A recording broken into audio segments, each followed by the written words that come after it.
Avant de commencer l'usinage, on va intégrer l'étau pour la phase numéro 2. L'étau en question a des mâchoires pré-usinées là, qui ont été usinées avec la forme extérieure de la pièce. Vous allez devoir télécharger ce fichier-là dans Classroom. C'est l'étau, le vice de l'opération numéro 2.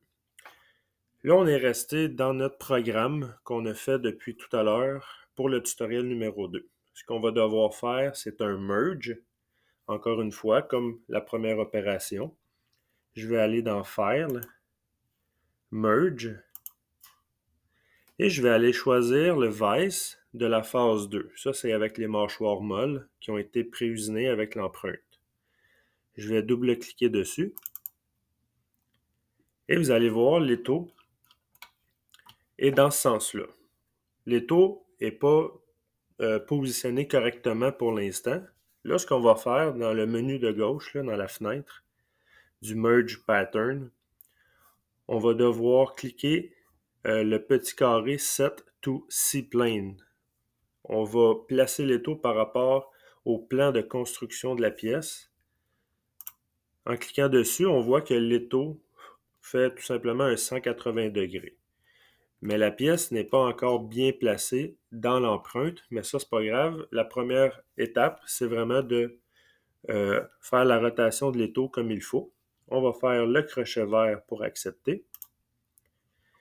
Et ensuite, on va devoir faire une translation de l'étau vers la pièce et non la pièce vers l'étau parce qu'on a déjà paramétré l'origine à cet endroit-là. Je vais laisser ça comme ça. On va aller dans la section Transform et on va choisir Translate. Et là, il va nous demander qu'est-ce qu'on veut faire comme translation, qu'est-ce qu'on veut déplacer. Mais on va déplacer que l'étau. On a 3 morceaux sur l'étau. On a la base. On va cliquer une fois sur la base. On voit qu'elle est comme jaunâtre, là. Elle a été sélectionnée.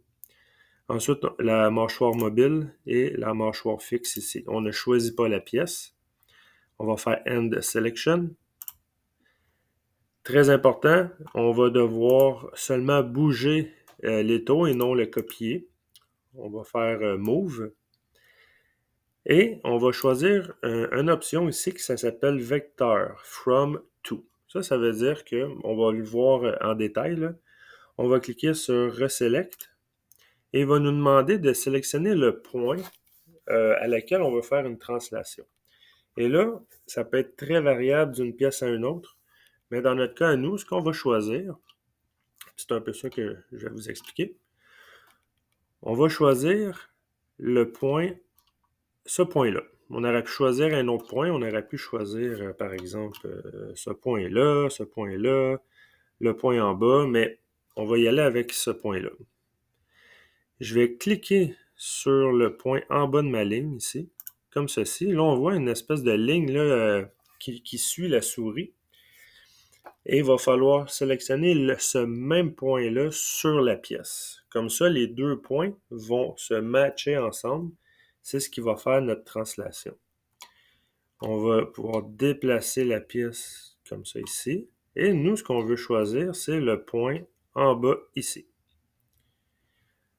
Je vais cliquer une nouvelle fois sur ce point-là et on voit qu'il y a eu une translation. Je vais revenir par en arrière. On voit que maintenant, la pièce est bien placée dans l'empreinte de mon étau. Là, on vient d'effectuer la translation et c'est terminé. On va faire le crochet vert. Et ça donne ces résultats-là. On voit que même au niveau du Z, on est vraiment bien placé au fond de notre empreinte. La pièce, elle dépasse un petit peu pour nos opérations de surfaçage qu'on va faire tout à l'heure. Pour continuer, on va tout simplement cacher l'étau. On va s'assurer que dans les levels, on soit activé level 1, qui est notre pièce. Et on voit le 100, 101, 102. Ça, c'est l'étau de la première phase. On l'a caché. On l'a rendu invisible.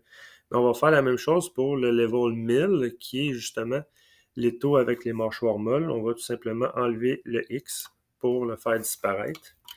Et là, on est prêt à usiner notre pièce.